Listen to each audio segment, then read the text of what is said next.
Le récit de Youssouf, la supériorité du Coran sur tous les autres livres révélés. Allah a réservé une sourate entière du Coran au récit de Youssouf, afin qu'on médite sur ce qu'elle contient de sagesse, exhortation, bon comportement et ordre sage. Allah dit « Alif, Lam, Ra » Voici les versets du livre explicite. Nous avons révélé ce Coran en langue arabe, afin que vous raisonniez. Nous te racontons le meilleur récit par la révélation que nous te faisons dans le Coran, alors que tu étais auparavant du nombre des insouciants. Nous avons évoqué le sens de ces lettres séparées au début de l'exégèse de Sourate Al-Baqarah, que celui qui le désire s'y réfère. Nous avons également évoqué longuement ce récit dans At-Tafsir, et c'est pourquoi nous ne rapporterons ici que l'essentiel. En résumé, nous pouvons dire qu'Allah fait l'éloge de son noble livre qu'il a révélé à son serviteur et noble messager, en une langue arabe claire, éloquente et limpide que toute personne pure et pieuse peut saisir. Il est donc le plus noble des livres descendus, le plus noble des anges l'a descendu sur le plus noble des hommes, au plus noble moment et au plus noble endroit, dans la plus éloquente et la plus claire des langues. Si on considère qu'il s'agit d'une information sur les événements passés et à venir, il en cite les plus clairs, expose la vérité en ce sur quoi les gens ont divergé et repousse le faux. Et du point de vue des ordres et interdictions, il est la plus équitable des législations, la voie la plus claire, le jugement le plus limpide et le plus juste des juges. Il est tel qu'Allah l'a décrit. Et la parole de ton Seigneur s'est accomplie en toute vérité et équité. C'est-à-dire, vérité dans les informations qu'il donne et équité dans ses ordres et interdictions. C'est pourquoi Allah dit « Nous te racontons le meilleur récit par la révélation que nous te faisons dans le Coran, alors que tu étais auparavant du nombre des insouciants. À savoir ce que nous te révélions à ce sujet, comme Allah dit « Et c'est ainsi que nous t'avons révélé un esprit, le Coran, émanant de notre ordre. Tu n'avais aucune connaissance du livre ni de la foi, mais nous en avons fait une lumière par laquelle nous guidons qui nous voulons parmi nos serviteurs. Et en vérité, tu guides vers un droit chemin, le chemin d'Allah, à qui appartient ce qui est dans les cieux et ce qui est sur la terre. Oui, c'est à Allah que reviennent les choses. Ainsi, nous te racontons les récits des communautés passées, et tu as reçu de notre part un rappel, le Coran. Ceux qui s'en détournent porteront au jour de la résurrection le fardeau de leurs péchés. Ils le porteront éternellement. Et quel mauvais fardeau ils auront le jour de la résurrection. C'est-à-dire ceux qui se sont détournés de ce Coran et ont suivi d'autres livres, ils seront atteints par cette menace. Jabir rapporte que Omar ibn al-Khattab se rendit chez le prophète avec un livre qu'il avait eu des gens du livre, et il le lut au prophète qui se mit en colère. « Es-tu confus à son sujet, ô Ibn al-Khattab? Par celui qui détient mon âme dans sa main, je suis venu à vous avec la voix de vérité limpide. Ne les interrogez sur rien, sinon, ils vous informeront d'une vérité que vous réfuterez ou d'une fausseté que vous accepterez. Par celui qui détient mon âme dans sa main, si Moussa était vivant, il n'aurait d'autre choix que de me suivre. » La vision de Youssouf. Allah dit « Quand Youssouf dit à son père, « Ô père, j'ai vu en rêve 11 étoiles, ainsi que le soleil et la lune. Je les ai vus prosternés devant moi. » Il dit, « Ô mon fils, ne raconte pas ta vision à tes frères, car ils comploteraient contre toi. Le diable est certes pour l'homme un ennemi déclaré. Ainsi ton Seigneur te choisira et t'enseignera l'interprétation des rêves. Et il complétera son bienfait sur toi et sur la famille de Ya'qub, tout comme il l'a fait auparavant pour tes deux ancêtres, Ibrahim et Ishaq, car ton Seigneur est savant et sage. » Nous avons rapporté que Ya'qub avait 12 garçons, dont nous avons donné les noms. Ils sont les ancêtres de tous les enfants d'Israël, et le plus noble, le plus auguste et le plus célèbre d'entre eux est Youssouf. Certains savants ont soutenu qu'il fut le seul prophète parmi eux, et qu'aucun de ses frères ne reçut de révélation. Et ce qu'on rapporte de leurs actes et paroles dans ce récit appuie cet avis. D'autres, par contre, leur ont attribué la prophétie en se basant sur la parole d'Allah. Dites, nous croyons en Allah et en ce qui nous a été révélé, et en ce qui a été révélé à Ibrahim, Ismaïl, Ishaq, Ya'qub et ses descendants. Ils ont prétendu que les frères de Youssouf étaient les descendants de Ya'qub cités dans le verset. Mais cet argument n'est pas fort, car ce que désigne le verset sont les peuples des enfants d'Israël et leurs prophètes sur lesquels descendait la révélation depuis le ciel. Et Allah est plus savant. Parmi les éléments qui montrent que Youssouf est le seul de ses frères à avoir reçu la révélation et la prophétie, et qu'aucun texte ne fait mention d'un autre que lui parmi ses frères. Et cela prouve ce que nous avons rappelé.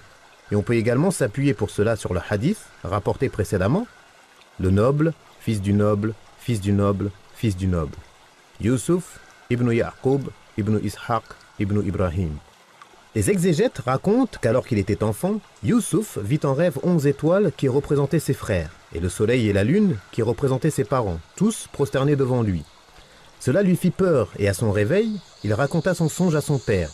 Celui-ci sut alors que son fils atteindrait un rang élevé et un degré éminent dans cette vie et dans l'au-delà, et que lui et ses fils lui seraient soumis. Il lui ordonna de cacher cela et de ne pas le raconter à ses frères de peur qu'ils ne le jalousent, ne lui souhaitent un malheur et qu'ils ne lui causent du tort par quelque ruse ou complot. Cela prouve ce que nous avons dit et c'est pourquoi il est rapporté dans certains récits, rapportés du prophète. Cherchez aide dans la discrétion lorsque vous réalisez vos affaires, car toute personne à qui on accorde un bienfait est enviée. Les gens du livre disent qu'il raconta son rêve à son père ainsi qu'à ses frères, et cela est une erreur. Ainsi ton Seigneur te choisira.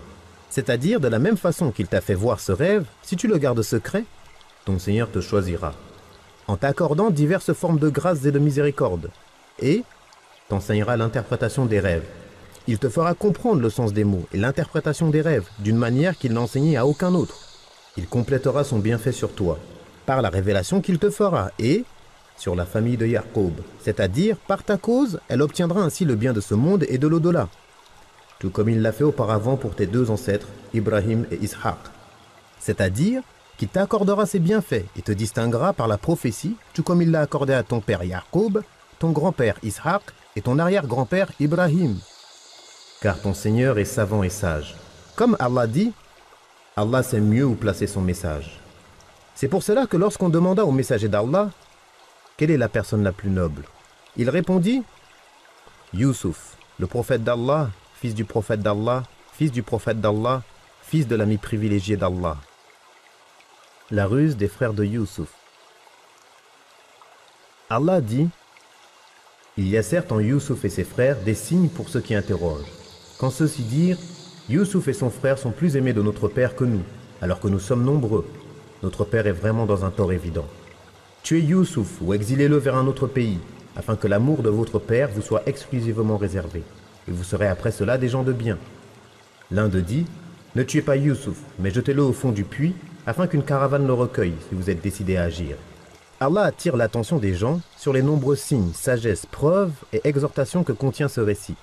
Ensuite, il mentionna la jalousie de ses frères en raison de l'amour que lui portait son père à lui et à son frère, utérin, donc issu de la même mère, Banyamin, alors qu'eux sont un groupe nombreux et fort qui méritent plus l'amour de leur père. Notre père est vraiment dans un tort évident, en les aimant plus que nous. Ils se consultèrent pour tuer Youssouf ou l'éloigner vers un pays dont il ne reviendrait pas, afin que leur père se tourne exclusivement vers eux, c'est-à-dire qu'il leur voue tout son amour. Ils cachèrent qu'ils voulaient se repentir de cela par la suite. Ils étaient sur le point de se mettre d'accord sur cela, quand l'un d'eux dit, pour Mujahid, il s'agit de Shim'un, pour As-Suddi, c'est Yahuda, et pour Qatada et Muhammad ibn Ishaq, le fils aîné, Rubin. Ne tuez pas Youssouf, mais jetez-le au fond du puits afin qu'une caravane le recueille, si vous êtes décidé à agir. C'est-à-dire, si vous voulez vraiment le faire, faites ce que je vous dis, c'est ce qui est plus proche de sa mort et de sa disparition. Ils s'entendirent sur cette proposition, puis allèrent voir leur père et lui dirent, ils dirent, ô père, qu'as-tu à ne pas nous confier Youssouf alors que nous sommes bien intentionnés à son égard? Envoie-le avec nous demain pour qu'il se promène et joue, et nous veillerons sur lui. Il dit, cela m'attristerait que vous l'emmeniez, et je crains que le loup ne le dévore dans un moment où vous ne feriez pas attention à lui. Ils dirent, si malgré notre nombre le loup le dévore, nous serons alors vraiment perdants. Ils demandèrent donc à leur père de les laisser emmener avec eux leur frère Youssouf en prétextant qu'ils voulaient l'emmener faire paître le troupeau avec eux et le faire jouer et se promener. Ils lui cachèrent ce qu'Allah savait. Le cheikh dit, ô mes fils, il m'est pénible de me séparer de Youssouf, ne serait-ce qu'une heure, et je crains que vous ne soyez distraits par vos occupations, et que le loup ne le dévore, car il serait incapable de se défendre en raison de son jeune âge et votre inattention. Ils dirent, si malgré notre nombre, le loup le dévore, nous serons alors vraiment perdants. Autrement dit, si malgré notre nombre, notre inattention conduit à ce que le loup le dévore, nous serions impuissants et perdus. Pour les gens du livre, Yaqub envoya Youssouf les rejoindre seul. Il se perdit en chemin, mais un homme lui indiqua où il se trouvait. C'est également une erreur de leur part, car Yaqub craignait de l'envoyer avec eux. Alors comment l'aurait-il envoyé seul? L'épisode du puits. Allah dit, et lorsqu'ils l'eurent emmené et furent d'accord pour le jeter dans le puits, nous lui révélâmes, tu les informeras plus tard de cela, tant qu'ils s'y attendent. Et ils vinrent à leur père le soir en pleurant, ils dirent, ô père, nous sommes allés faire une course. Nous avons laissé Youssouf auprès de nos effets, et le loup l'a dévoré. Mais tu ne nous croiras pas, même si nous disons la vérité. » Ils apportèrent sa tunique tachée d'un faux sang. Il dit, « Je crois plutôt que vos âmes vous ont suggéré quelque chose. Quant à moi, je patienterai d'une belle façon et je cherche secours auprès d'Allah contre ce que vous racontez. » Ils insistèrent donc auprès de leur père jusqu'à ce que ce dernier accepte de les laisser l'emmener avec eux. Dès qu'ils furent hors de vue de leur père, ils se mirent à l'insulter, à le mépriser en paroles et en actes. Ils décidèrent de le jeter au fond d'un puits, sur la pierre se trouvant au milieu et qui sert de marchepied à celui qui veut remplir le seau lorsque le puits ne contient pas beaucoup d'eau. Lorsqu'ils l'y jetèrent, Allah lui révéla « Tu seras sauvé et soulagé de la situation difficile dans laquelle tu te trouves, et tu informeras tes frères de ce qu'ils t'ont fait le jour où tu seras en position de force et qu'ils auront besoin de toi et te craindront, sans qu'ils s'y attendent. » Signifie pour Ibn Abbas « Ils ne s'attendront pas à ce que tu les en informes lorsqu'ils ne te reconnaîtront pas. » Une fois qu'ils l'eurent mis dans le puits, ils prirent sa tunique, la tachèrent de sang et revinrent en pleurant vers leur père à la tombée de la nuit. C'est pourquoi un pieux prédécesseur a dit « Ne sois pas trompé par les pleurs de celui qui prétend être victime d'injustice. Il se peut que ce soit lui l'oppresseur et qu'il pleure. » Et il rappela les pleurs des frères de Youssouf. Et ils vinrent à leur père le soir en pleurant, dans la pénombre, afin de favoriser leur ruse, et ils dirent « Ô père, nous sommes allés faire une course, nous avons laissé Youssouf auprès de nos effets, et le loup l'a dévoré. » C'est-à-dire en notre absence. Et ils ajoutèrent « Tu ne nous croiras pas, même si nous disons la vérité. » C'est-à-dire que si tu ne nous soupçonnais pas, tu n'aurais pas cru ce que nous te disons. Alors que dire étant donné que tu nous soupçonnes.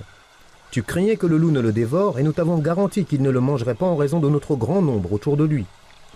Nous sommes donc devenus à tes yeux des gens non crédibles, et nous comprenons que tu puisses ne pas nous croire.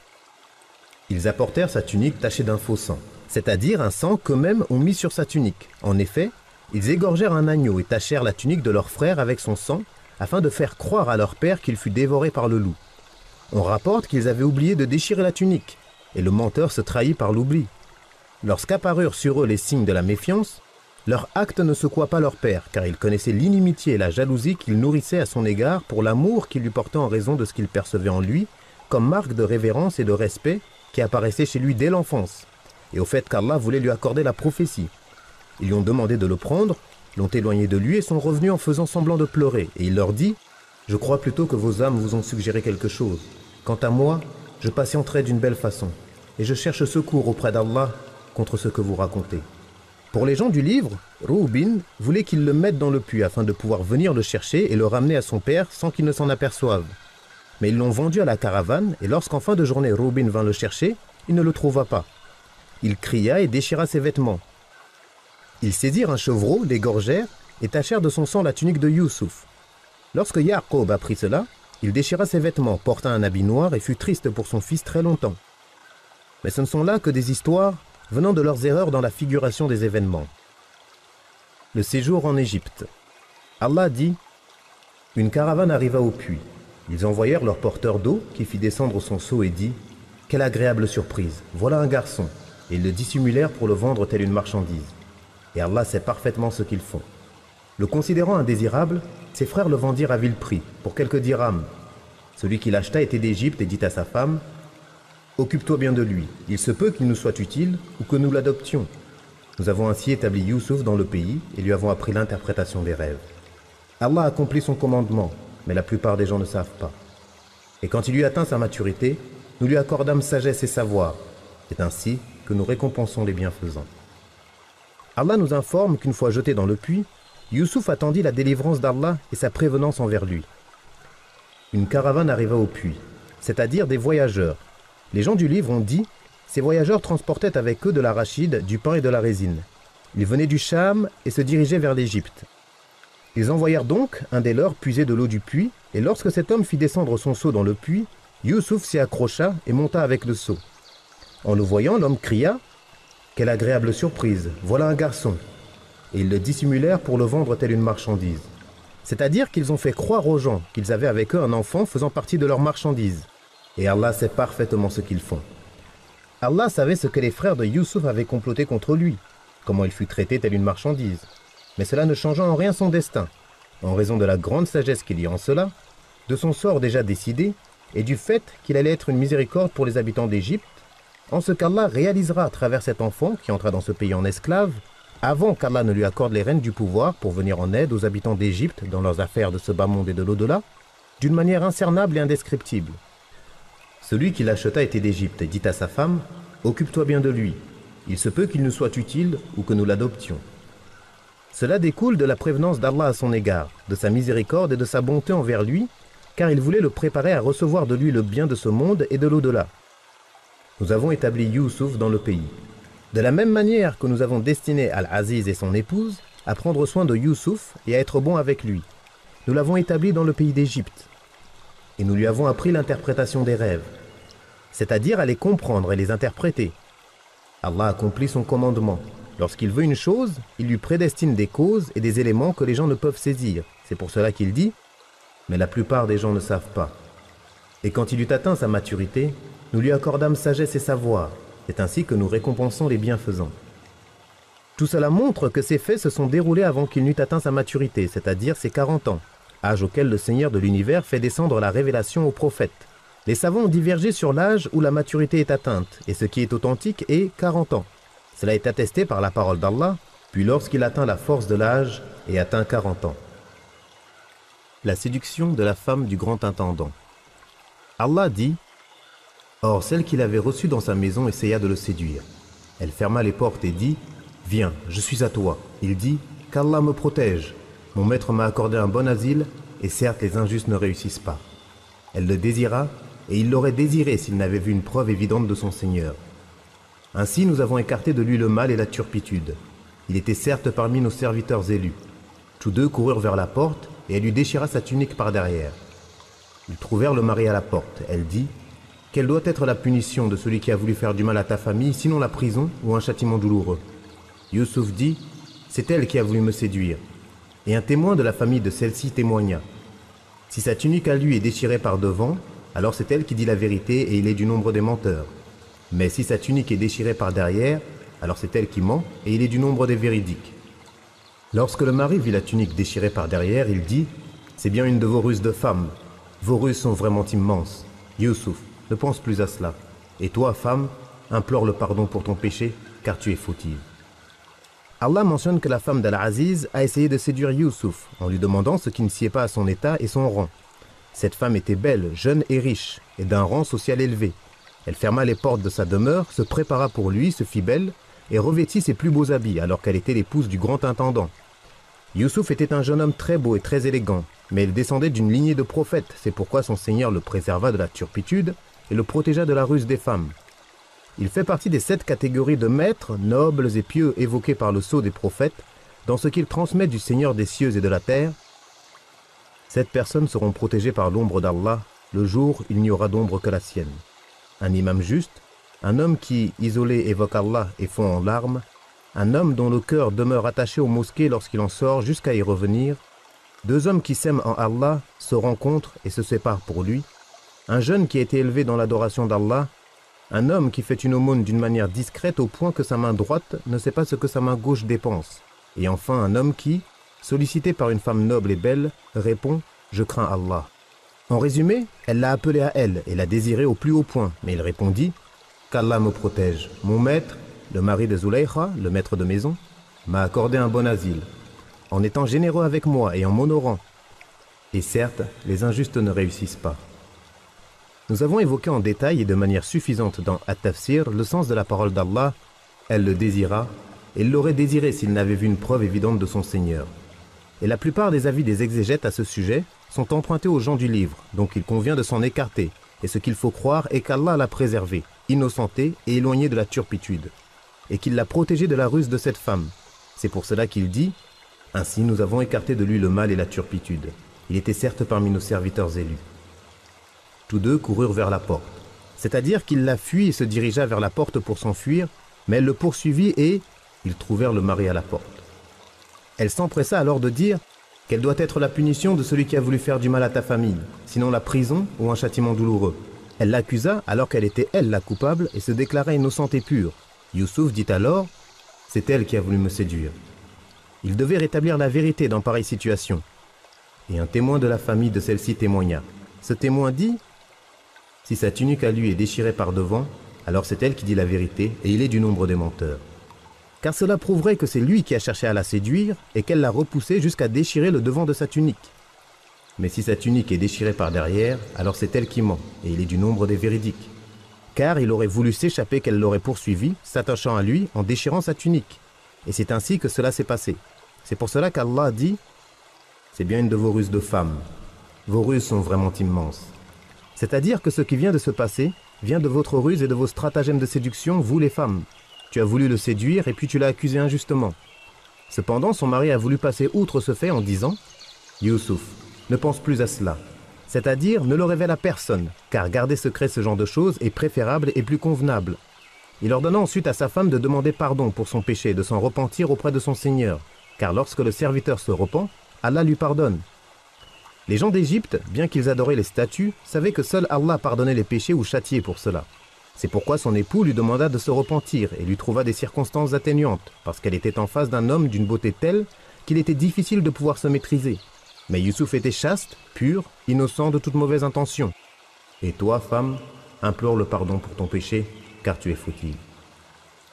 La réunion chez la femme du grand intendant. Allah dit « Et dans la ville, les femmes dirent « La femme d'Al-Aziz essaye de séduire son valet.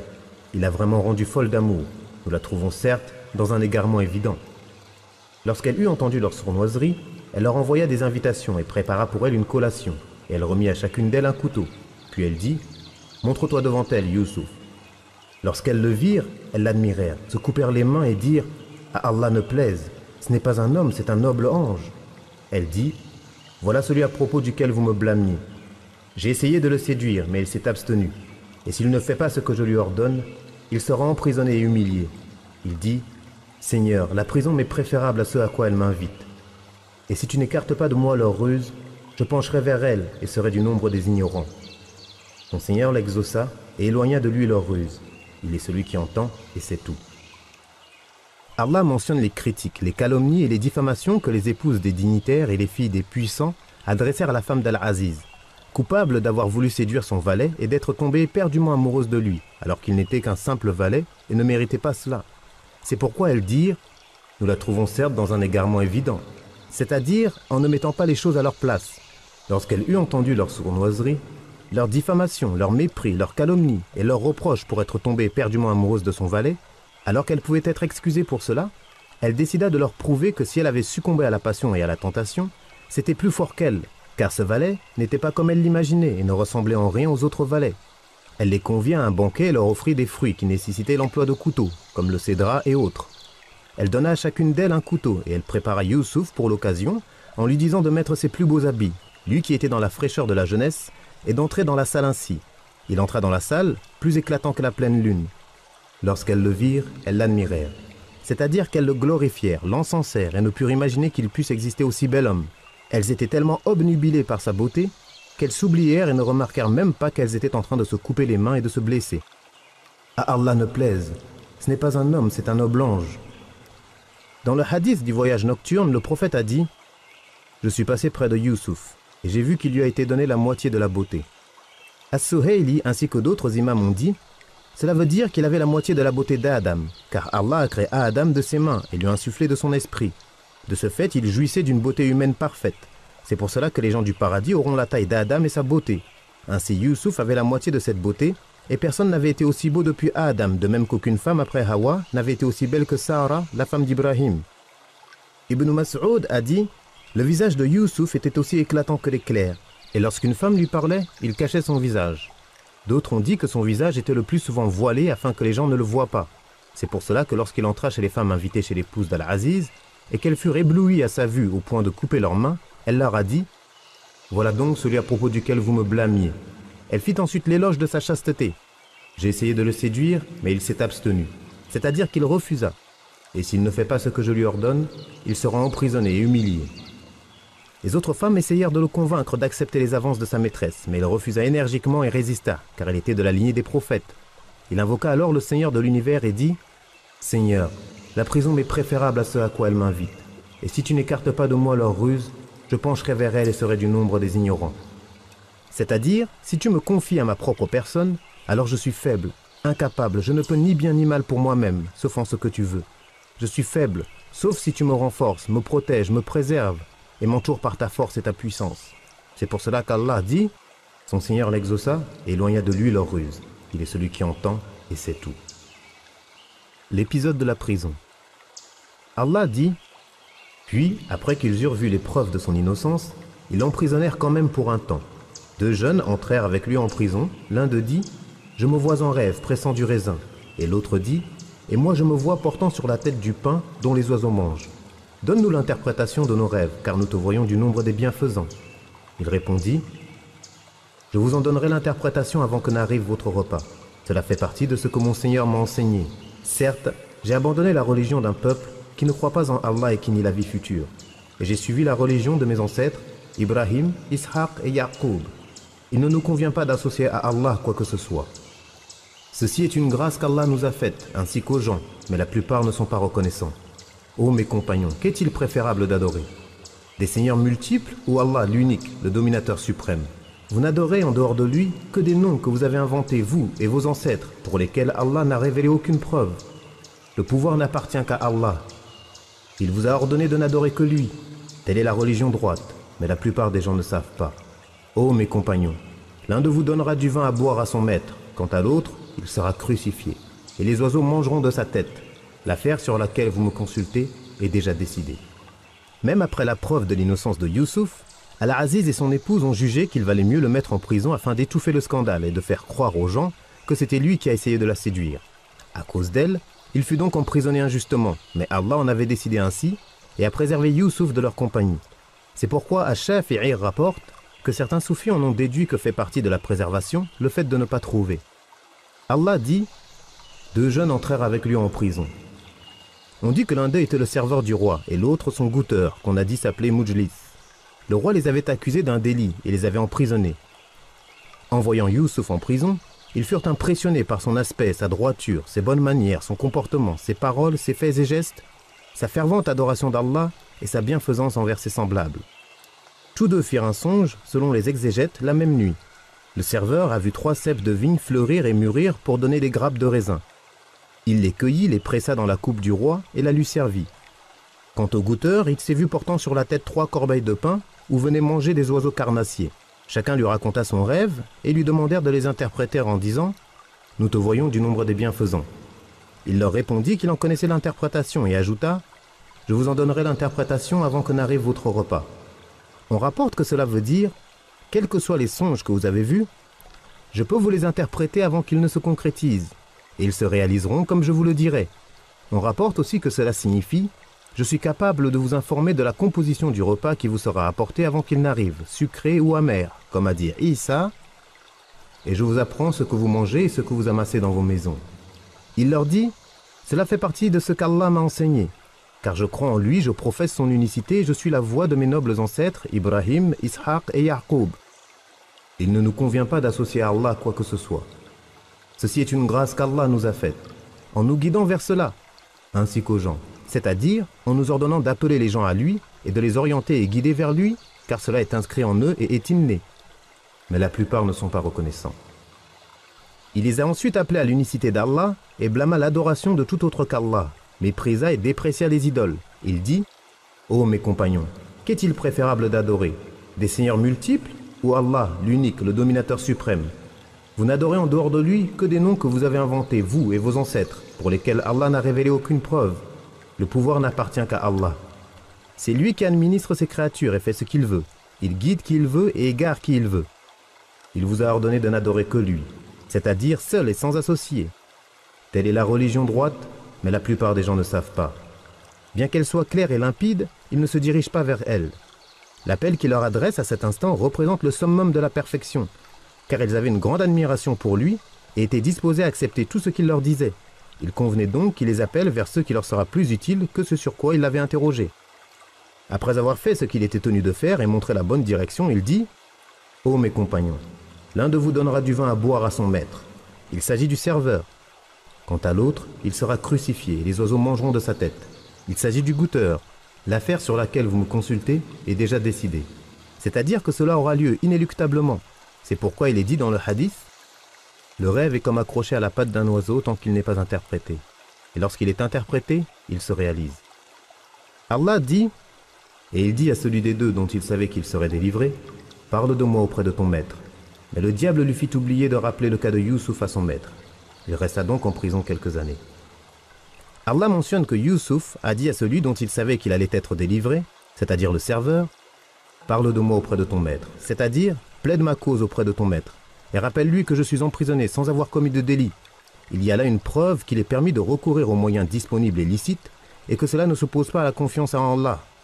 Quant à la parole d'Allah, mais le diable lui fit oublier de rappeler le cas de Youssouf à son maître. Cela veut dire que le diable fit oublier à celui qui sortit de prison de transmettre à son maître ce que Youssouf lui a confié. C'est l'avis de Mujahid, Muhammad ibn Ishaq et d'autres. C'est l'avis le plus juste et également celui des gens du livre. Il resta donc en prison quelques années. Le terme quelques années, bid'a, signifie entre 3 et 9 ans. Ibn Kathir rapportant ensuite plusieurs avis sur le sens de bid'a et la valeur que cela désignait, mais l'avis le plus communément partagé par les savants est que cela désigne une valeur comprise entre 3 et 9. Quant à ceux qui disent que la parole d'Allah, mais le diable lui fit oublier le rappel de son maître, qu'il faut traduire ainsi pour rendre compte du sens visé, désigner Youssouf, qui aurait donc oublié de se rappeler d'Allah, c'est là une erreur, même si cela est rapporté d'Ibn Abbas et Ikrima, et le hadith rapporté à ce sujet par Ibn Jarir est faible de plusieurs points de vue. Ibn Habban rapporta un hadith concernant la raison pour laquelle Youssouf resta en prison. D'après Abu Huraira, le prophète a dit « Qu'Allah fasse miséricorde à Youssouf. S'il n'avait pas dit « Parle de moi auprès de ton maître », il ne serait pas resté en prison aussi longtemps. Qu'Allah fasse miséricorde à Lot. Il disposait d'un appui solide, Allah, lorsqu'il disait à son peuple « Si seulement j'avais de la force pour vous résister, ou si je trouvais un appui solide. » Et après lui, Allah n'a pas envoyé de prophète, si ce n'est dans l'opulence de son peuple. C'est un hadith inventé de plusieurs points de vue, et cette formulation est parmi les plus mensongères, et ce qui est rapporté par Al-Bukhari et Muslim témoigne de cette erreur, et Allah est plus savant. L'interprétation du rêve du roi. Allah dit, le roi dit, « Je vois en rêve 7 vaches grasses mangées par 7 maigres, et 7 épis verts, et autant d'autres secs. Ô mes conseillers, donnez-moi une explication de ma vision, si vous savez interpréter les rêves. » Ils dirent, « C'est un amas de rêves, et nous ne savons pas interpréter les songes. » Celui des 2 jeunes qui avaient été délivrés se rappela de Youssouf après un certain temps et dit « Je vous en donnerai l'interprétation, envoyez-moi donc. » « Ô Youssouf, le véridique, informe-nous au sujet de 7 vaches grasses mangées par 7 vaches maigres, et 7 épis verts et autant d'autres secs, afin que je retourne aux gens et qu'ils connaissent l'interprétation du rêve. » Alors Youssouf dit « Vous sèmerez pendant 7 années consécutives. Tout ce que vous aurez moissonné, laissez-le en épis, sauf le peu que vous consommerez. Viendront ensuite 7 années de disette, qui consommeront tout ce que vous aurez amassé pour elles, sauf le peu que vous aurez réservé comme semence. Puis viendra après cela une année où les gens recevront la pluie et iront au pressoir. » Ce fut là l'une des causes de la sortie de prison de Youssouf, respecté et honoré. Lorsque le roi raconta son rêve aux notables de son peuple, personne parmi eux ne savait interpréter les rêves et ils dirent « C'est un amas de rêves », c'est-à-dire un mélange de rêves de nuit qui n'ont peut-être aucune explication. Et de plus, nous n'avons aucune connaissance en cela, c'est pourquoi ils dirent « Et nous ne savons pas interpréter les songes. » À cet instant, celui des 2 jeunes qui fut sauvé et auquel Youssouf demanda d'intervenir auprès de son maître, mais qui avait oublié jusque-là, se souvint de Youssouf. C'est là le décret d'Allah, et il est sage en cela. Lorsqu'il constata l'incapacité des gens à interpréter le rêve de son maître, il se rappela de Youssouf et ce qu'il lui avait demandé. C'est pour cela qu'Allah dit « Celui des 2 jeunes qui avaient été délivrés se rappela de Youssouf après un certain temps. » Le jeune dit à son peuple et au roi « Je vous en donnerai l'interprétation. Envoyez-moi donc, c'est-à-dire chez Youssouf. » Et il lui dit « Ô Youssouf, le véridique, informe-nous au sujet de 7 vaches grasses mangées par 7 vaches maigres, et 7 épis verts et autant d'autres, secs, afin que je retourne aux gens et qu'ils connaissent l'interprétation du rêve. » Pour les gens du livre, lorsque le serveur parla de Youssouf au roi, celui-ci le fit venir et lui raconta son rêve. Ceci est une erreur, et ce qui est juste est ce qu'Allah a mentionné dans son livre le Coran, et non ce qu'ont dit ces ignorants comme mensonge et absurdité. Youssouf donna alors ce qu'il avait comme science en ce domaine, sans tarder, sans condition et sans demander à être libéré rapidement. Il répondit simplement à leurs questions et leur interpréta le rêve du roi, qui annonçait la venue de 7 années d'abondance, suivie de 7 autres de disette.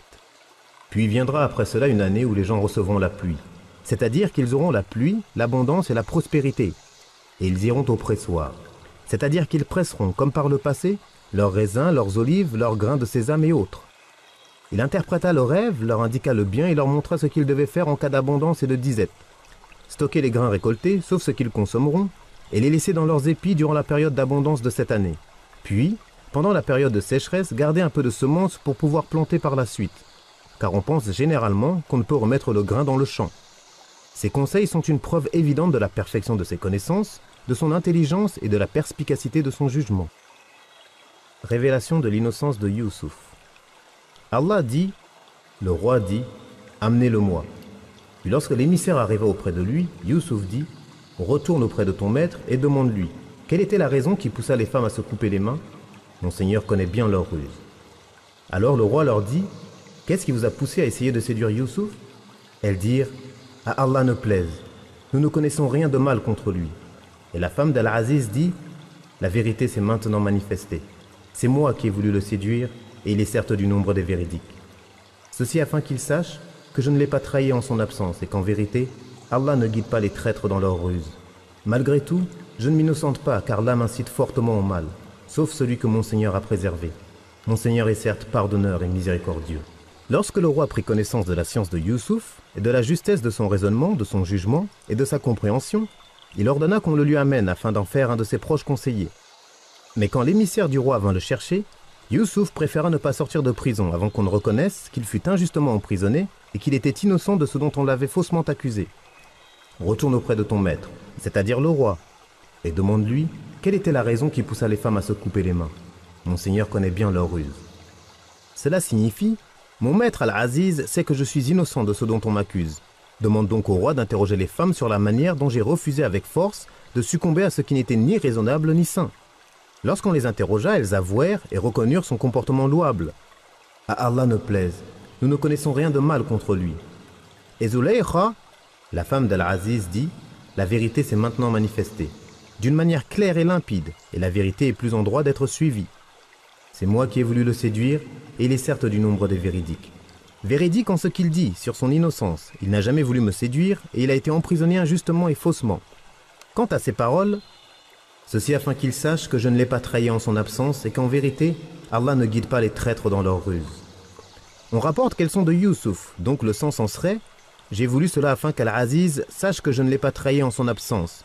On rapporte aussi qu'il s'agit des propos de Zulaykha, donc le sens en serait « J'ai reconnu cela afin que mon mari sache que je ne l'ai pas trahi en son absence ». Ce n'était que de la séduction qui n'a pas été suivie d'adultère. C'est là l'opinion de la majorité des imams contemporains. Et Ibn Jarir et Ibn Abu Hatim n'ont rapporté que la première interprétation. Malgré tout, je ne m'innocente pas, car l'âme incite fortement au mal, sauf celui que mon Seigneur a préservé. Mon Seigneur est certes pardonneur et miséricordieux. Ces propos sont attribués à Youssouf ou Zulaykha, comme pour les deux précédents avis. Mais le plus plausible et le plus probable est qu'ils sont de Zulaykha, et Allah est plus savant. Youssouf dirige l'Égypte. Allah dit, le roi dit, amenez-le-moi afin qu'il soit à mon service. Et lorsqu'il lui eut parlé, il dit, tu es aujourd'hui auprès de nous, établi et en sûreté. Youssouf dit, assigne-moi à la gestion des récoltes, je suis bon gestionnaire. Ainsi avons-nous établi Youssouf sur terre. Il s'installait là où il le voulait. Nous accordons notre miséricorde à qui nous voulons, et nous ne dissipons pas la récompense des bienfaisants. Et la récompense de l'au-delà est meilleure pour ceux qui ont cru et craint leur Seigneur. Lorsque le roi fut convaincu de l'innocence de Youssouf et de son intégrité, il dit « Amenez-le-moi afin qu'il soit à mon service. » C'est-à-dire que je vais faire de lui un de mes plus proches conseillers, un puissant de mon royaume et un noble de ma cour. Après l'avoir reçu et discuté avec lui, il lui dit « Tu es aujourd'hui auprès de nous, établi et en sûreté. » Youssouf lui dit « Assigne-moi à la gestion des récoltes, je suis bon gestionnaire. » Il lui demanda de le nommer responsable des dépôts du royaume, afin qu'il puisse gérer au mieux la période qui allait succéder aux 7 années d'abondance de la manière qui plaît à Allah et qui consiste à prendre en charge l'intérêt des gens et la bonne gestion de leurs affaires. Il informa aussi le roi qu'il était un bon gestionnaire et un fidèle gardien de ses intérêts, de même qu'un connaisseur et un spécialiste en gestion. C'est là une preuve qu'il est permis de solliciter une responsabilité lorsqu'on se sait intègre et compétent. Allah dit « Ainsi avons-nous établi Youssouf sur terre. Il s'installait là où il le voulait. » Après la prison, la difficulté et l'isolement, il était désormais libre de se déplacer dans toute l'Égypte. Il s'installait là où il le voulait. Où qu'il aille, il était honoré et estimé. Nous accordons notre miséricorde à qui nous voulons, et nous ne dissipons pas la récompense des bienfaisants. C'est-à-dire que tout cela n'est que la rétribution et la récompense qu'Allah accorde aux croyants, en plus de ce qu'il lui réserve dans l'au-delà comme bien abondant et belle récompense. C'est pour cela qu'Allah dit et la récompense de l'au-delà est meilleure pour ceux qui ont cru et craint leur Seigneur. Un poète a dit « Après l'étroitesse de la peur vient la largesse de la sécurité. Et la première chose consolée est la tristesse. Ne désespère donc pas, car Allah a accordé à Youssouf ses trésors après qu'il soit sorti de prison. » La venue des frères de Youssouf. Allah dit « Les frères de Youssouf vinrent et entrèrent auprès de lui. Il les reconnut, mais eux ne le reconnurent pas. Et quand il leur eut fourni leurs provisions, il dit « Amenez-moi votre demi-frère paternel. Ne voyez-vous pas que je pèse de la meilleure des manières et que je suis le meilleur des hôtes? Et si vous ne me l'amenez pas, alors il n'y aura plus de provisions pour vous chez moi et vous ne m'approcherez plus. » Ils dirent « Nous essayerons de persuader son père, certes, nous le ferons. » Et il dit à ses serviteurs « Remettez leurs marchandises dans leurs sacs. Peut-être les reconnaîtront-ils quand ils seront de retour dans leur famille et qu'ils reviendront alors. » Allah mentionne la venue des frères de Youssouf en Égypte pour chercher de la nourriture après la famine qui toucha tous les peuples. À cette époque, Youssouf était en charge aussi bien des affaires religieuses que mondaines d'Égypte. Lorsque ses frères entrèrent chez lui, il les reconnut, mais pas eux, car ils n'auraient jamais pu s'imaginer que leur frère Youssouf ait pu atteindre une telle position et une telle éminence. C'est pourquoi il les reconnut, mais eux non. Allah dit « Et quand il leur eut fourni leurs provisions, c'est-à-dire qu'il leur donna leurs provisions, comme il était de coutume chez eux, de donner à chacun l'équivalent de ce que porte une chamelle, sans rien ajouter à cela. Amenez-moi votre demi-frère paternel. » Il les avait interrogés sur leur situation et sur leur nombre, et lui répondirent qu'ils étaient 12 hommes. L'un d'eux était parti, et son frère utérin était resté avec leur père. Il leur dit « Si vous revenez l'an prochain, amenez-le. Ne voyez-vous pas que je pèse de la meilleure des manières et que je suis le meilleur des hôtes? C'est-à-dire, j'ai fait preuve d'hospitalité envers vous. » Il voulait ainsi les encourager à ramener avec eux leur frère, puis il les menaça au cas où ils ne le ramèneraient pas. « Et si vous ne me l'amenez pas, alors il n'y aura plus de provisions pour vous chez moi et vous ne m'approcherez plus. Je ne vous donnerai plus de provisions et ne vous laisserai plus du tout m'approcher, à l'inverse de ce qu'il venait de dire, tout ceci afin de les encourager. Ils dirent « Nous essayerons de persuader son père. » Autrement dit, nous ferons tout ce qui est en notre pouvoir pour qu'il vienne avec nous et qu'il vienne te voir. Certes, nous le ferons, c'est-à-dire, nous sommes capables de le faire. Il ordonna ensuite à ses serviteurs de remettre les marchandises qu'ils étaient venus troquer contre des denrées alimentaires dans leurs bagages, sans qu'ils ne s'en aperçoivent. Peut-être les reconnaîtront-ils quand ils seront de retour dans leur famille et qu'ils reviendront alors. On dit qu'il voulait qu'ils les rapportent de retour dans leur pays. On rapporte aussi qu'il craignait qu'il n'ait pas de quoi revenir une deuxième fois. On dit également qu'il s'est reproché de prendre d'eux des marchandises en contrepartie des provisions qu'ils étaient venus chercher. Allah dit « Lorsqu'ils revinrent chez leur père, ils dirent « Ô père, il nous sera refusé à l'avenir de nous ravitailler en grains. Envoie donc avec nous notre frère, afin que nous obtenions des provisions. Nous le surveillerons bien. » Il dit « Vais-je vous le confier comme auparavant je vous ai confié son frère?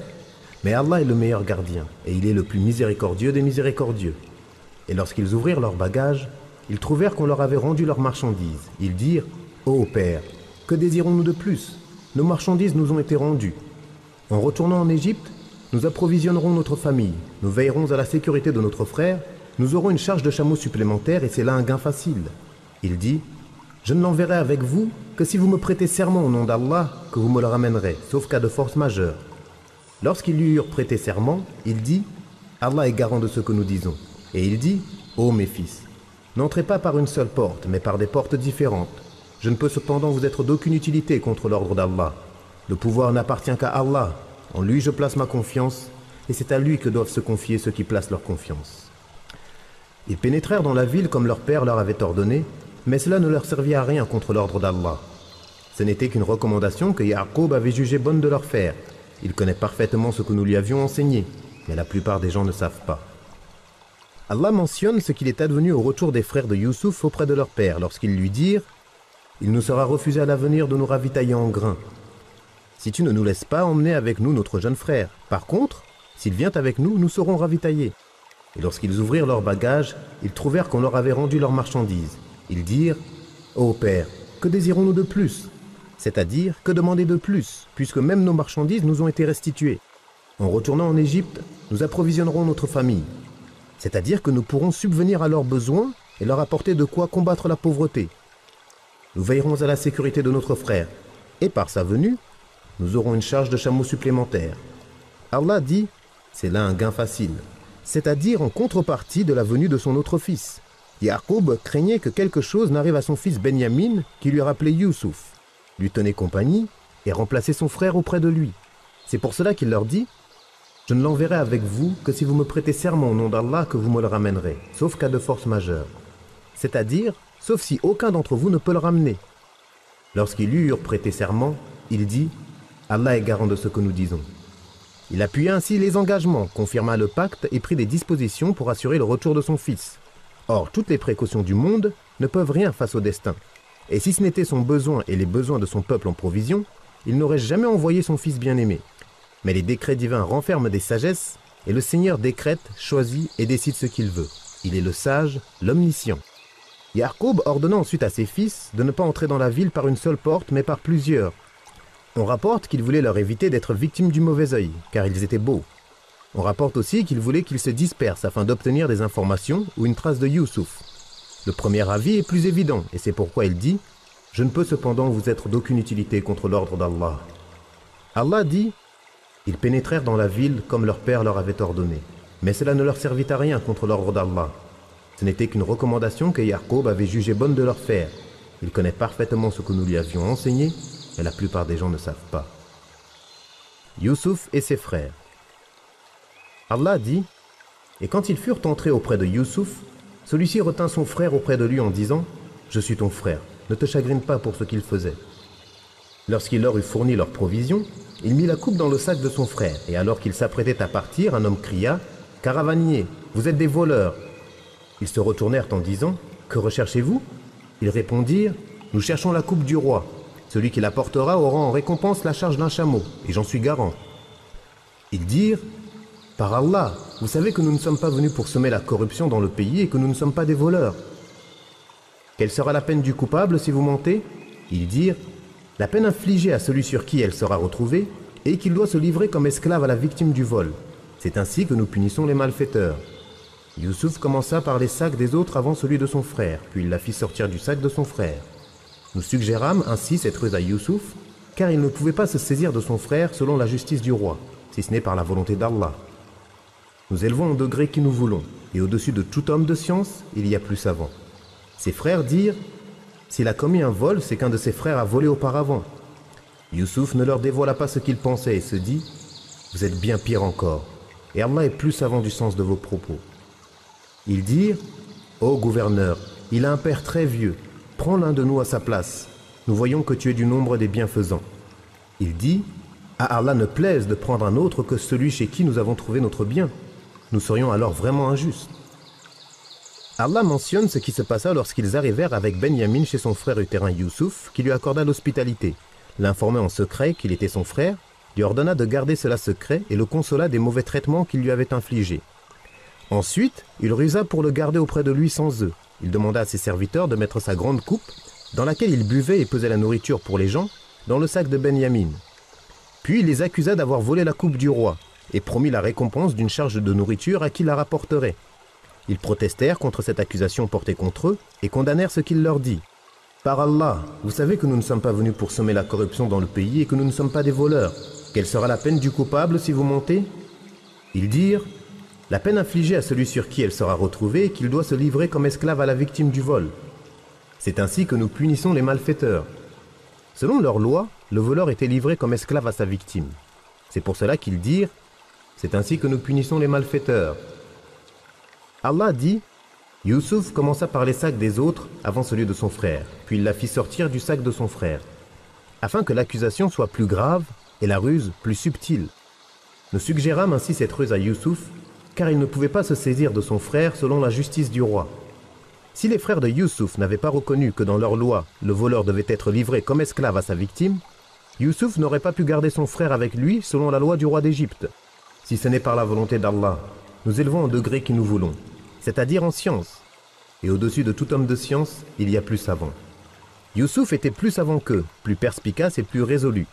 Il agit ainsi sur ordre d'Allah, car cela entraînera de grands bienfaits par la suite, comme la venue de son père et de sa tribu, et leur installation auprès de lui. Lorsque ses frères virent qu'on sortit la coupe du roi du sac de Benyamin, ils dirent « S'il a commis un vol, c'est qu'un de ses frères a volé auparavant. » Ils parlaient ainsi de Youssouf. On rapporte qu'il vola, alors qu'il était enfant, la statue de son grand-père maternel et la cassa.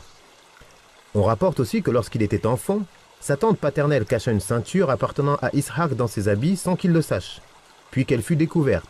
Sa tante fit cela dans le but de pouvoir l'élever, car elle l'aimait beaucoup. On rapporte également qu'il prenait de la nourriture de la maison pour la distribuer aux pauvres.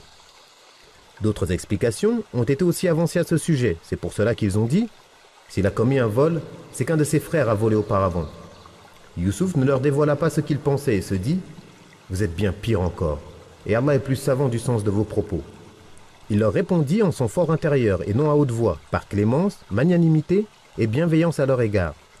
Ses frères sollicitèrent ensuite sa clémence et son indulgence en disant « Ô gouverneur, il a un père très vieux, prends l'un de nous à sa place. Nous voyons que tu es du nombre des bienfaisants. » Il dit « À Allah ne plaise de prendre un autre que celui chez qui nous avons trouvé notre bien. Nous serions alors vraiment injustes. Nous ne permettons pas de relâcher le coupable et de prendre un innocent.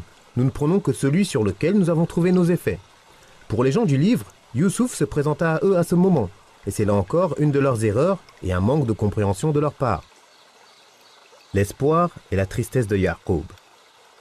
Allah dit « Lorsqu'ils eurent perdu tout espoir de ramener leur frère, ils se concertèrent en secret. L'aîné dit « Ne savez-vous pas que votre père a pris de vous un serment au nom d'Allah et que déjà vous y avez manqué autrefois à propos de Youssouf? Je ne quitterai pas cette terre jusqu'à ce que mon père m'en donne la permission ou qu'Allah me le permette, et il est le meilleur des juges. Retournez à votre père et dites « Ô père, ton fils a volé. Nous n'attestons que ce que nous savons, et nous ne pouvions présager de l'inconnu. Interroge les gens de la ville où nous étions, ainsi que la caravane dans laquelle nous sommes arrivés.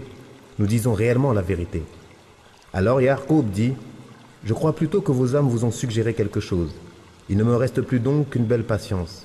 Il se peut qu'Allah me les ramène tous, car il est celui qui sait tout, le sage. » Il se détourna d'eux et dit « Que mon chagrin est grand pour Youssouf. » Attristé et accablé, il perdit la vue à force de larmes. Ils dirent « Par Allah, tu ne cesseras d'évoquer Youssouf jusqu'à ce que tu t'épuises ou que tu en perdes la vie. » Il dit « Je ne me plains de mon déchirement et de mon chagrin qu'auprès d'Allah. Et je possède d'Allah une science que vous n'avez pas, ô mes fils. Partez et enquérez-vous de Youssouf et de son frère, et ne désespérez pas de la miséricorde d'Allah, car seuls les mécréants désespèrent de la miséricorde d'Allah. » Allah nous informe que lorsqu'ils perdirent tout espoir de ramener leur frère, ils se concertèrent. L'aîné, Rubin, dit « Ne savez-vous pas que votre père a pris de vous un serment au nom d'Allah de le ramener, sauf en cas de force majeure. Vous avez failli à votre engagement et trahi comme vous avez trahi pour son frère Youssouf avant lui. Et je ne peux me présenter face à lui après cela. Je ne quitterai pas cette terre, je resterai ici, jusqu'à ce que mon père m'en donne la permission, c'est-à-dire de le rejoindre, ou qu'Allah me le permette, en me permettant de faire revenir mon frère chez mon père, et il est le meilleur des juges. Retournez à votre père et dites « Ô père, ton fils a volé. Informez-le de ce que vous avez vu. Nous n'attestons que ce que nous savons, et nous ne pouvions présager de l'inconnu. Interroge les gens de la ville où nous étions, ainsi que la caravane dans laquelle nous sommes arrivés. Car le fait qu'ils aient pris notre frère après qu'il l'ait volé, s'est répandu en Égypte, et les gens de la caravane dans laquelle nous étions le savent. Nous disons réellement la vérité. » Alors Ya'qub dit « Je crois plutôt que vos âmes vous ont suggéré quelque chose. Il ne me reste plus donc qu'une belle patience. » C'est-à-dire que les choses ne se sont pas passées comme vous le prétendez. Il n'a pas volé. Ce n'est pas là sa nature et son comportement, mais je crois plutôt que vos âmes vous ont suggéré quelque chose. Il ne me reste plus donc qu'une belle patience. Ibn Ishaq ainsi que d'autres ont dit que leur négligence vis-à-vis de Benyamin était liée à ce qu'ils ont fait à Youssouf, et c'est pourquoi il leur dit cela. Certains pieux prédécesseurs ont dit « Le mal n'a de récompense que le mal. » Puis il dit « Il se peut qu'Allah me les ramène tous, Youssouf, Benyamin et Rubin, car il est celui qui sait tout, concernant ma situation et la perte de mes bien-aimés, le sage.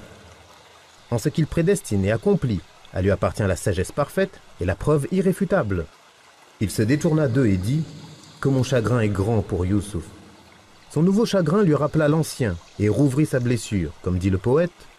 Transporte ton cœur où bon te semble, l'amour n'appartient qu'au premier être aimé. Attristé et accablé, il perdit la vue à force de larmes.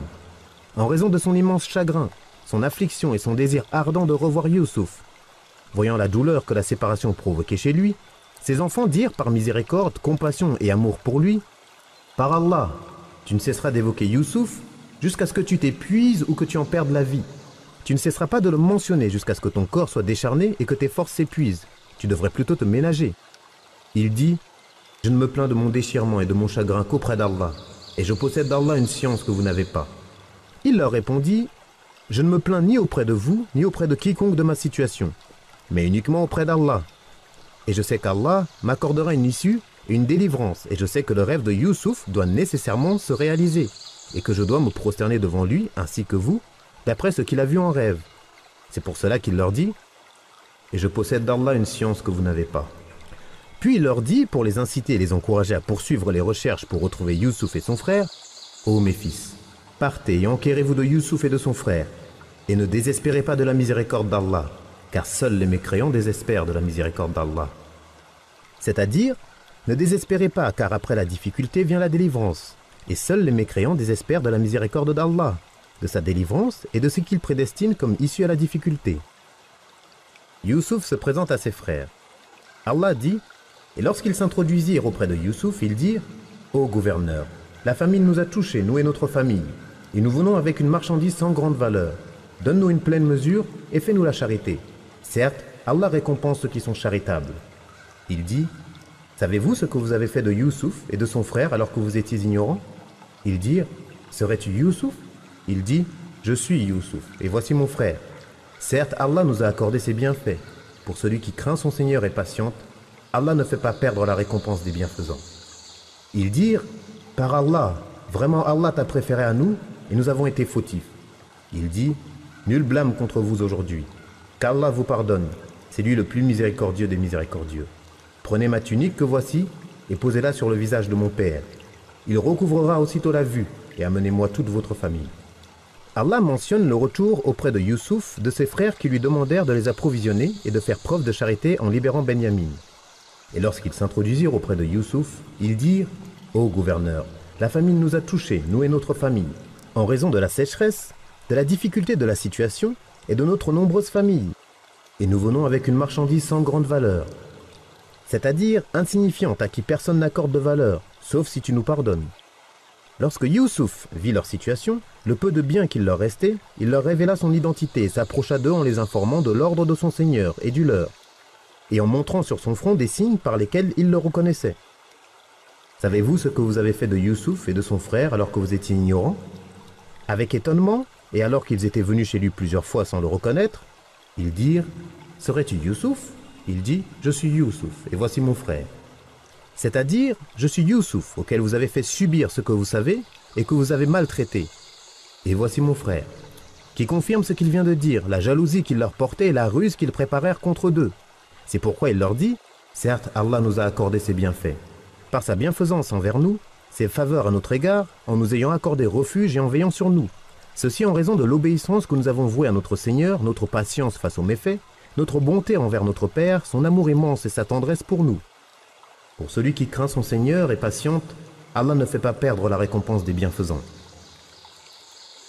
Ils dirent, par Allah, vraiment Allah t'a préféré à nous. C'est-à-dire qu'il t'a favorisé et t'a accordé ce qu'il ne nous a pas donné. Et nous avons été fautifs, en te faisant ce que nous avons fait. Et voilà que nous sommes maintenant à ta merci. Il dit, nul blâme contre vous aujourd'hui.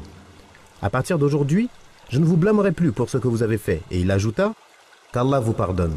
C'est lui le plus miséricordieux des miséricordieux. Quant à ceux qui prétendent qu'il faut réciter de cette manière et marquer un arrêt entre nul blâme contre vous et aujourd'hui Allah vous pardonne, on constate donc que le sens change. C'est là une erreur et ce qui est authentique est la première lecture. Puis leur ordonna d'emporter avec eux sa tunique, celle qu'il portait directement sur la peau, et de la poser sur les yeux de son père. Cela lui rendra aussitôt la vue après qu'il l'ait perdue, et ce par la permission d'Allah.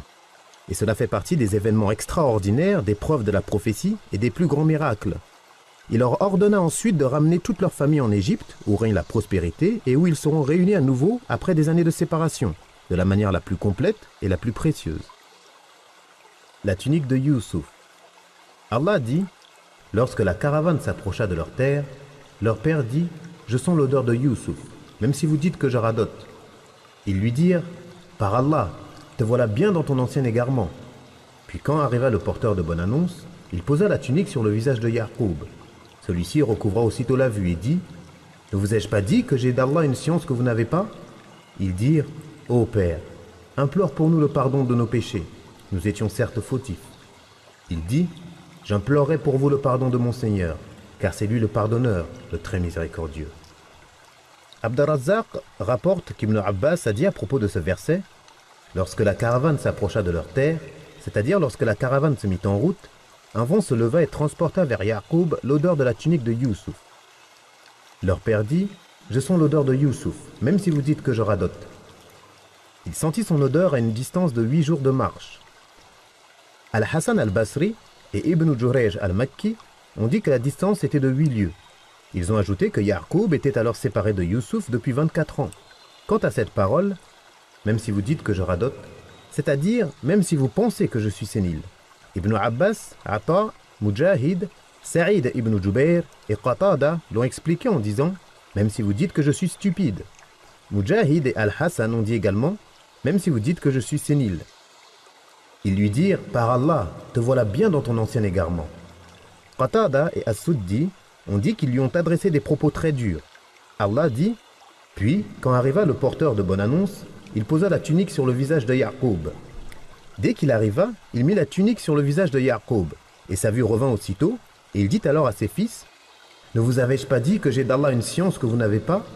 C'est-à-dire, je savais qu'Allah me ferait rejoindre Youssouf, que je me réjouirais de le revoir et qu'il me fera voir en lui et de sa part ce qui me rendra heureux.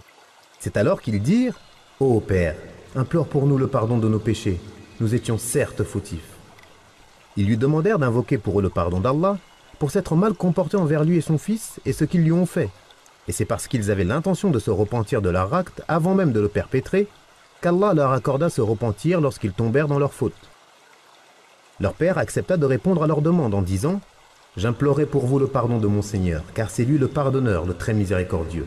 Ibn Mas'ud, Ibrahim at-Taymi, Amr ibn Qais, Ibn Jurayj et d'autres ont dit qu'il les a fait attendre jusqu'aux dernières heures de la nuit. On rapporte également que le prophète a dit: notre Seigneur descend chaque nuit au ciel de ce monde et dit: qui se repent afin que j'accepte son repentir? Qui demande afin que je lui accorde? Qui demande pardon afin que je lui pardonne? Le rassemblement de la famille de Youssouf. Allah dit: lorsqu'ils s'introduisirent auprès de Youssouf, celui-ci reçut ses parents et dit: entrez en Égypte, en toute sécurité si Allah le veut. Il éleva ses parents sur le trône, et tous tombèrent devant lui, prosternés. Et il dit: ô Père, voilà l'interprétation de mon rêve de jadis. Allah l'a réalisé, et il a été bon envers moi en me faisant sortir de prison, et en vous faisant venir de la campagne après que le diable ait suscité la discorde entre mes frères et moi. Mon Seigneur est subtil pour ce qu'il veut, et il est celui qui sait tout, le sage. Ô Seigneur, tu m'as donné du pouvoir et enseigné l'interprétation des rêves. Créateur des cieux et de la terre, tu es mon maître, ici-bas et dans l'au-delà. Fais-moi mourir en parfaite soumission, et fais-moi rejoindre les vertueux. Allah mentionne les retrouvailles des bien-aimés après une longue période de séparation. Le contexte du récit nous indique que cette période est approximative. En effet, la femme a essayé de le séduire alors qu'il avait 17 ans, selon l'avis de plus d'un. Il resta en prison quelques années, 7 selon Ikrima et d'autres. Et lorsqu'il fut libéré, il eut 7 années d'abondance suivies de 7 autres de disette. Ses frères vinrent seuls la première année, puis ils prirent leur frère Benyamin la deuxième année. Et la troisième année, Youssouf leur révéla son identité et leur demanda de ramener leur famille, ce qu'ils firent. Lorsqu'ils s'introduisirent auprès de Youssouf, celui-ci reçut ses parents, c'est-à-dire seul avec eux, sans ses frères. Il leur dit: entrez en Égypte, en toute sécurité si Allah le veut. C'est-à-dire, habitez, installez-vous en Égypte en toute sécurité. Allah dit: il éleva ses parents sur le trône. Certains, comme les savants de la Torah, ont dit que sa mère était morte. Certains exégètes ont dit qu'Allah la ressuscita. D'autres ont dit qu'il s'agissait de sa tante Léa, et la tante est considérée comme la mère.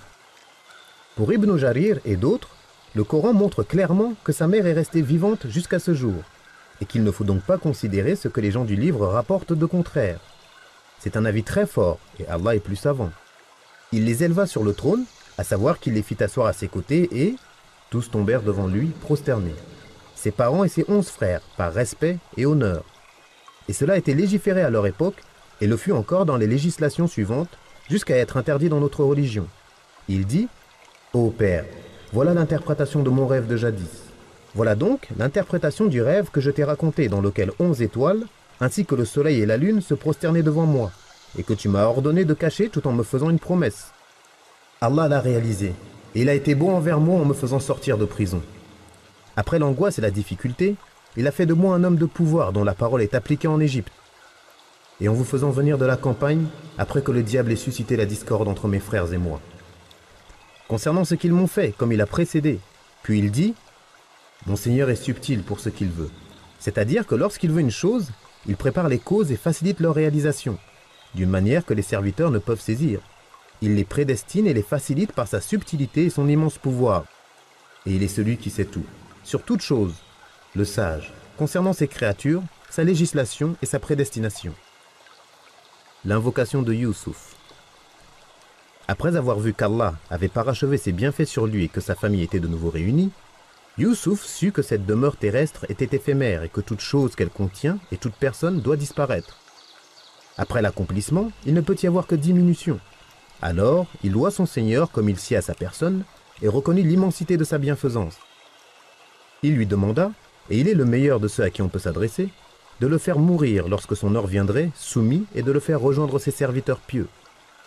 Comme on dit dans l'invocation, « Ô Allah, fais-nous vivre soumis et fais-nous mourir soumis », c'est-à-dire lorsque notre heure sera venue. Il est probable qu'il ait fait cette invocation alors qu'il était sur le point de mourir, de la même manière que le prophète demanda à Allah qu'il élève son âme vers la meilleure compagnie, avec les pieux parmi les prophètes et messagers, comme il dit, « Ô Allah, avec la meilleure compagnie », 3 fois de suite, puis il mourut. On peut également penser que Youssouf demanda à mourir soumis lorsqu'il vit son état de santé se dégrader, et cela était permis dans leur législation et leur religion. Ainsi, on rapporte qu'Ibn Abbas a dit « Aucun prophète avant Youssouf n'a souhaité la mort. Mais, dans notre religion, on nous a interdit de souhaiter la mort, sauf lors des tentations, comme il est rapporté dans le hadith de Mu'adh, « Et si tu veux tenter un peuple, fais-nous mourir préservés de la tentation. » Et dans un autre hadith, « Ô fils d'Adam, la mort est meilleure pour toi que la tentation. » Et Mariam a dit, « Malheur à moi, j'aurais préféré mourir avant cet instant et être totalement oublié. » Ali ibn Abi Talib souhaita la mort lorsque la situation s'envenima, que les tentations grandirent, que les combats s'intensifièrent et que les rumeurs gonflèrent. De même Al-Bukhari, l'auteur d'As-Sahih, lorsque la situation devint très difficile pour lui et qu'il fit face aux abominations de ses opposants. Mais dans l'aisance, Anas ibn Malik rapporte que le prophète a dit qu'aucun d'entre vous ne souhaite la mort en raison d'un mal qui l'atteint. S'il est bienfaisant, sa bienfaisance peut augmenter par cette cause, et s'il est malfaisant, il se peut qu'il se repente par cette cause. Et s'il doit vraiment dire quelque chose, qu'il dise « Ô Allah, prolonge mon existence tant que la vie est un bien pour moi, et fais-moi mourir si la mort est meilleure pour moi. » Dans ce hadith, le mal désigne ce qui peut atteindre le serviteur dans son corps comme maladie, et non sa religion. Ce qui apparaît est que le prophète d'Allah, Youssouf, a dit cela lors de son agonie, ou qu'il a dit l'invocation précédente. Le décès de Ya'qub. Ibn Ishaq rapporte des gens du livre que Ya'qub demeura en Égypte auprès de Youssouf durant 17 années, avant de décéder. Il demanda à Youssouf de l'inhumer auprès de ses pères Ibrahim et Ishaq. As-Suddi a dit, il l'embauma et l'amena dans le Cham, où il l'inhuma dans la grotte auprès de son père Ishaq et son grand-père Ibrahim. Les gens du livre disent que Ya'qub arriva en Égypte à l'âge de 130 ans, et qu'il y resta 17 ans. Malgré cela, ils disent qu'il mourut à 140 ans. C'est textuellement ce qui apparaît dans leur livre, et c'est une erreur, soit dans la copie, soit venant d'eux. Soit ils ont oublié un morceau. Mais ce n'est pas leur habitude pour ce qui est plus important que cela, alors pourquoi le ferait-il ici? Allah dit dans son noble livre, « Étiez-vous témoins quand la mort se présenta à Ya'qub, et qu'il dit à ses fils, « Qu'adorerez-vous après ma mort ?» Ils répondirent, « Nous adorerons ton Dieu, et le Dieu de tes pères, Ibrahim, Ismaïl et Ishaq, un Dieu unique, et nous sommes soumis à lui. » Il ordonna à ses enfants la pureté du culte, qui est la religion de l'islam, avec laquelle Allah a envoyé les prophètes. Puis la mort se présenta à Youssouf. Peu de temps avant sa mort, il demanda à ses frères de l'emmener, s'il venait un jour à quitter l'Égypte, et de l'enterrer auprès de ses pères. Ils l'embaumèrent donc et le mirent dans un cercueil où il resta en Égypte, jusqu'à ce que Moussa l'emmène avec lui et l'inhume avec ses pères comme nous le verrons plus loin.